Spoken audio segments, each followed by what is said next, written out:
Hey everyone, and welcome to a video on a game I've not covered in quite some time. I'm going to do a few videos here or there, and that is Armoured Warfare. The guys in the AW community team have given me a couple of the new premium tier 10 vehicles to test, so I wanted to get a review of them out to you as soon as I could.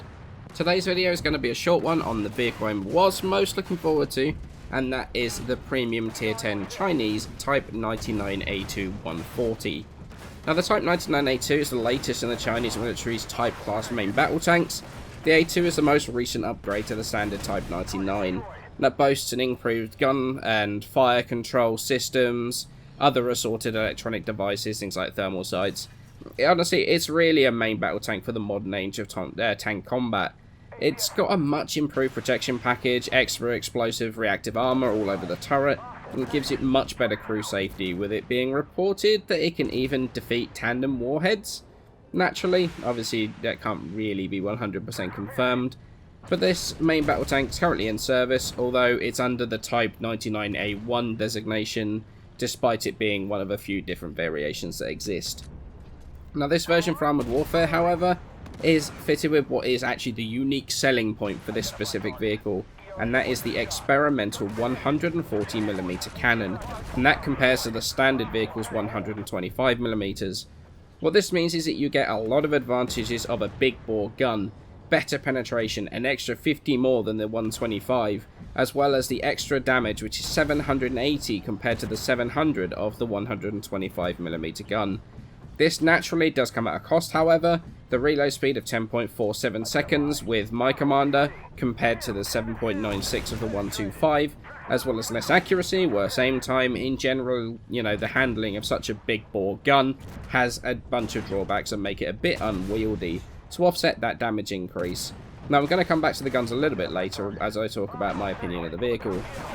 As for the rest of the vehicle, it's pretty much exactly the same as the standard vehicle. It's got equal hit points, the armor and the weak spots are all the same.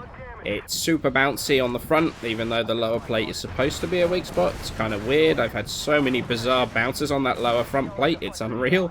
There's not many weak spots on this thing frontally at all, so it does make a very potent tank to face off against front on. Sides and rear are they're super weak. They'll get shredded by like the same tier or even the tier lower autocannons, so it's definitely best to be flanking these things if you want to take them down quickly and pretty easily. Mobility wise, it's a little bit faster at top speed than the progression vehicle at 90 km an hour, although it does accelerate slightly slower too, as well as suffering from a bit of a reduction to the hull traverse. In fact, it's quite a lot of a reduction. It makes it feel less nimble, less maneuverable than the standard A2, which makes sense from the fact you've got a hulking great 140mm gun on the turret now instead of that lighter 125. Now, I'm not going to go into any more detail on the specifics of the vehicle. We can look and sit and look at the numbers all day. But what you want to hear is whether I think the tank is worth picking up if you can. And to be honest with you, I preferred the progression vehicle with the 125mm. Now, the 140mm looks cool. The colour scheme makes it stand out amongst the crowd, and visuals go a long way to me liking something. But I just didn't find the 140 enough of an upgrade over the standard vehicle to make me want to use it instead.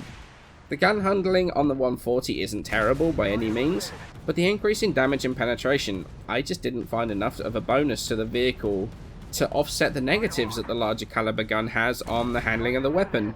That decreased accuracy, the decreased aim time, the things that also has on the effect it's also got on the maneuverability of the vehicle, which is one of the best things about that Type 99A2, the standard progression vehicle. I know you can put on retrofits to affect all of those things, but remember you can also do so on the original vehicle, making that stronger than it already is, and making the difference even more pronounced. The only way I really felt the increased alpha and pen was useful is in sort of longer range PvP fights, where popping in and out and trading fire actually benefited the way the gun performed. You know, that extra alpha damage, the extra penetration. But even then, the superior reload and accuracy of the 125 just ends up outperforming the 140 pretty reliably there too. The less time you're exposed taking a shot, the less likely you are to be spotted and have a shot returned at you. Something the 125 does better than the 140 because of that gun handling. So even in the area where you think the 140 would be king, it kind of just falls flat.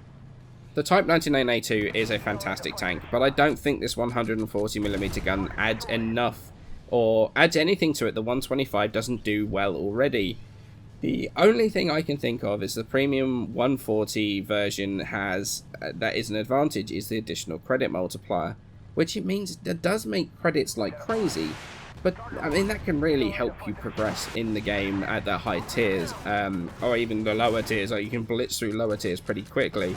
I know that while recording the footage for the videos on these new premium tier 10 tanks, I've made quite a few million credits, which has really helped me out a huge amount, especially if you bring a premium tier 10 vehicle into the already very, very credit lucrative special ops missions.